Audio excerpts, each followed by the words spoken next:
Saya akan sebutkan misal salah satu contoh kisah. Ibnu Qayyim rahimahullah Al-Jauzi mengangkat kisah tentang Abi Qudamah, ya. Seseorang yang disebutkan namanya oleh beliau. Sudah pernah saya sebutkan cerita ini belum? Selalu belum, ya. Baiklah.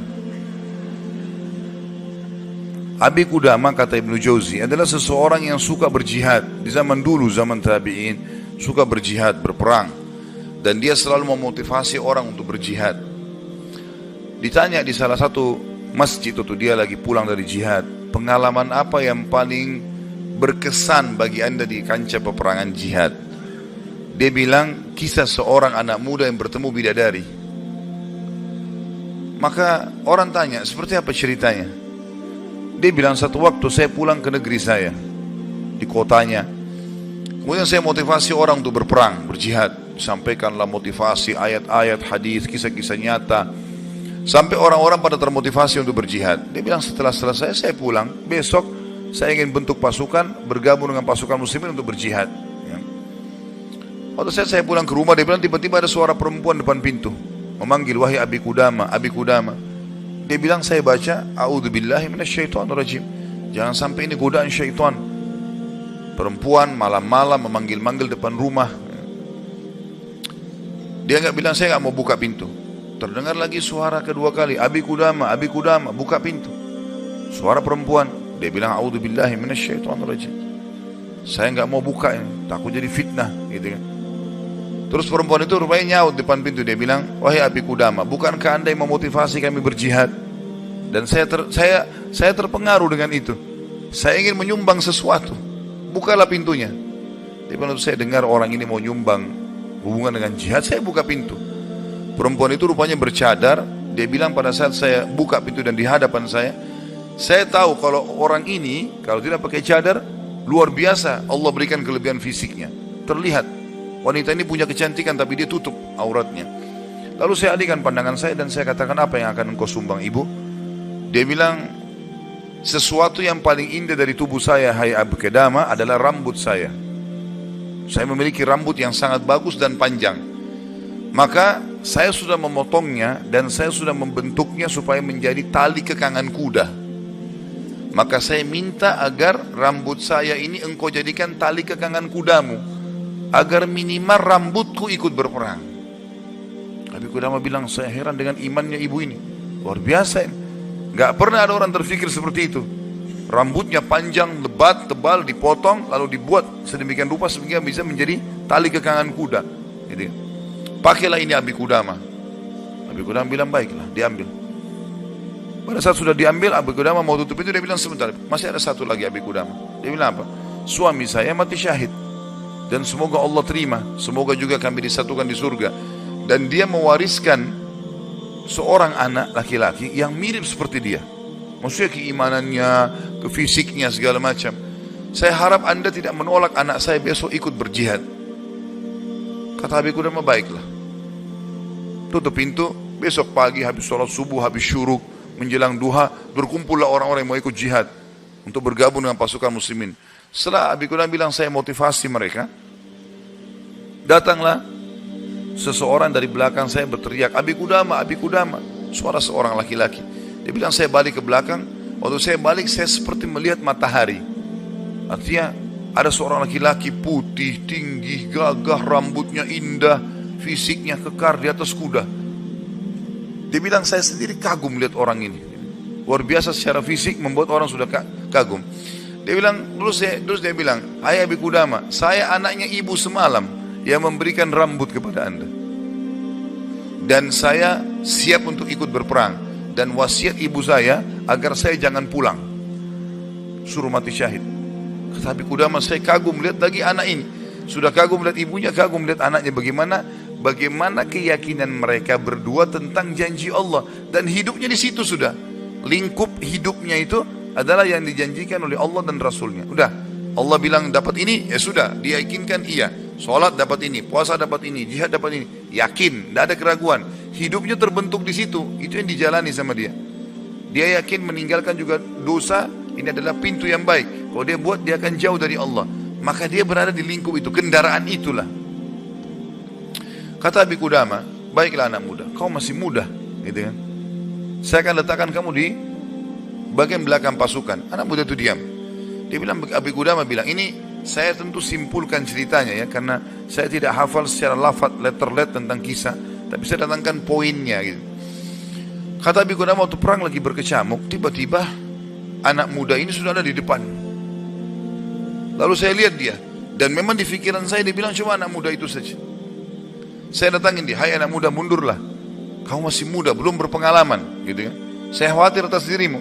Dia bilang, wahai Abi Qudamah, Allah berfirman, hai orang-orang beriman, kalau kalian bertemu dengan orang kafir, jangan kalian mundur. Allah bilang, jangan mundur, Anda suruh saya mundur, gitu. Gitu. Kata Abi Qudamah, saya nggak bisa bantah ini karena dia pakai ayat. Gitu. Maka saya pun berada di sebelahnya sampai akhirnya karena perang lagi berkecamuk terpisahkan, otomatis terpisahkan. Waktu pasukan lagi istirahat, saya coba cari anak muda ini. Saya nggak cari, pikirannya sudah nggak ada yang lain. Targetnya anak muda ini gitu. Itu betul-betul menarik perhatian dia. Dia bilang begitu saya lihat orang lagi istirahat semuanya karena capek berperang. Maka saya lihat anak muda ini sibuk menyiapkan makanan para mujahidin, mengikatkan tali kudanya, menyiapkan rumput kudanya. Pokoknya dia sibuk dengan itu. Jadi dia betul-betul menikmati apa yang sudah Allah dan Rasulnya perintahkan. Ini targetnya dan ini benar bagi saya. Selesai. Ini adalah konsep hidup saya. Gitu. Maka Abi Qudamah bilang, saya kagum melihat anak muda ini. Kemudian perang berkecamuk lagi. Berkecamuk lagi, yang kedua kali. Kemudian pada saat lagi maju, saya lihat anak muda itu di depan. Saya datangin lagi, hai anak muda, ke belakang lah. Dia bacain lagi ayat. Wahai Abi Qudamah, Allah berfirman, hai orang beriman, kalau bertemu dengan orang kafir, jangan kalian mundur. Bagaimana Allah bilang jangan mundur, Anda suruh saya mundur? Abi Qudamah diam, tidak bisa bantah karena dikatakan ayat. Berkecamuk peperangan dipisahkan oleh prajurit yang saling serang satu sama yang lain, sampai akhirnya tiba malam hari waktu istirahat. Kata Abi Qudamah, dua pasukan istirahat. Lalu saya cari, di mana anak muda ini? Di kemah mana dia? Cari-cari sampai dapat kemahnya. Kata Abi Qudamah, waktu saya masuk dalam kemahnya, saya temukan anak muda itu sedang tertidur dan senyum. Senyum lebar gitu. Saya penasaran anak muda ini lagi mimpi apa gitu. Dia bilang, saya tunggu sampai senyumnya sudah redah. Kemudian saya tepuk, bangunkan. Hai anak muda, bangunlah. Apa yang kau lihat dalam mimpimu? Kata anak muda ini, demi Allah wahai Abi Qudamah, saya melihat saya masuk ke surga. Saya masuk surga, saya lihat taman-taman, saya lihat pelayan-pelayan, lihat luar biasa surga yang luas. Dan saya lihat seorang wanita yang sangat cantik, saking cantiknya sampai saya tidak sabar untuk menjamahnya. Gitu kan. Lalu dia mengatakan, belum waktunya hai suamiku. Padahal sebenarnya anak muda ini belum menikah. Ya. Lalu dia bilang, engkau, perempuan itu bilang, engkau akan bertemu dengan aku besok siang. Kata anak muda itu, setelah itu Anda bangunkan saya. Dan saya berharap Allah membuat saya mati syahid besok. Untuk mendapatkan apa yang Allah janjikan. Yang jelas, kata Abi Qudamah, saya kagum. Artinya Abi Qudamah pun sekian tahun berjihad belum pernah mimpi seperti ini. Gitu kan? Besok pagi dia bilang berkecamuk lagi peperangan. Saya temukan anak muda itu di depan. Terus dia menyerang musuh. Gitu kan? Sampai akhirnya peperangan selesai. Dan sudah menang muslimin. Korban banyak di musuh dan di orang muslim. Anak Abi Qudamah bilang, target saya mengejar mana? Cari anak muda ini. Terbunuhkah atau belum terbunuhkah? Dicari.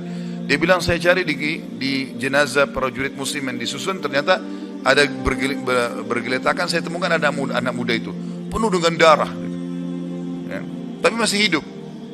Dan dia lihat, waktu saya datang, dia dengan senyum mengatakan, Abi Qudamah, kesinilah. Dalam kondisi lagi luka-luka ini, berdarah-darah. Gitu ya.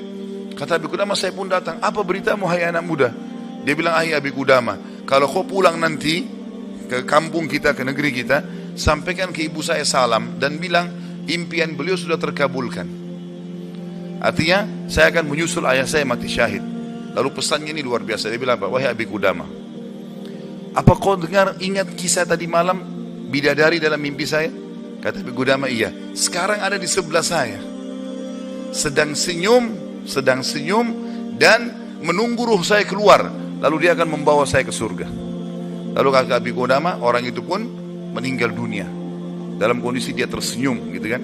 Maka Abi Qudamah bilang, saya menangis, gak bisa menahan melihat luar biasanya. Ibunya luar biasa, anak muda ini luar biasa, 17 tahun, punya kelebihan fisik yang mungkin tadi saya bilang, kebanyakan kita di Indonesia dihabiskan pada hal yang foya-foya, coba-coba kemaksiatan, ini semua omong kosong nih, dari syaitan, bukan begitu. Anak muda ini dididik oleh ibunya untuk targetnya surga. Bagaimana berperang mati syahid, seperti itulah. Kata Abi Qudamah, saya pun menguburnya. Waktu kami pulang ke negeri kami, target saya ke rumah ibunya, bukan ke rumah saya lagi. Orang semua pada pulang ke rumahnya, ketemu keluarganya. Dia bilang, saya cari ibunya anak muda itu. Begitu dapat rumahnya, saya ketuk pintu, dibuka. Ibu itu buka. Ibu itu begitu lihat saya, tahu Abi Qudamah. Dia bilang, wahai Abi Qudamah, apa kau datang berbelasungkawa atau kau datang untuk membawa berita gembira? Kata ya Abi Qudamah, apa maksud anda ibu? Dia bilang, kalau anda pulang mengatakan anak saya ikut pulang bersama anda, berarti itu belasungkawa. Saya nggak mau anak saya pulang, mau mati syahid. Tapi kalau anda bilang anak saya mati syahid, berarti itu berita gembira. Abi Qudamah bilang, saya nggak tahan menangis. Lalu saya mengatakan, ibu, berita gembira, Allah sudah kabulkan impianmu. Anakmu telah menyusul suamimu dan semoga Allah kabulkan. Ibu itu menangis, sujud syukur kepada Allah gara-gara berhasil anaknya menjalankan perintah Allah. Ini yang banyak luput dari kita nih. Kita malah bangga kalau anak kita yang cantik keluar dengan telanjang sana sini, terbuka auratnya, atau mungkin meninggalkan pesantren dan sekolah di sekolah yang tidak ada pendidikan agamanya, atau keluar ke negara-negara kafir yang akhirnya mereka terdidik dengan hal-hal yang tidak baik, hanya karena bangga dengan urusan dunia, bukan bangga dengan urusan akhiratnya. Padahal itu tanggung jawab kita, gitu kan? Jadi teman-teman sekalian, menanamkan muraqabah, yakin kalau Allah mengawasinya, yakin akan janji Allah terhadap ibadah yang dia kerjakan, yakin ancaman Allah kalau dia melanggar. Maka ini poin yang sangat penting, ini yang sedang kita bahas. Masalah bagaimana dia mendidik jiwanya dalam masalah muraqabah.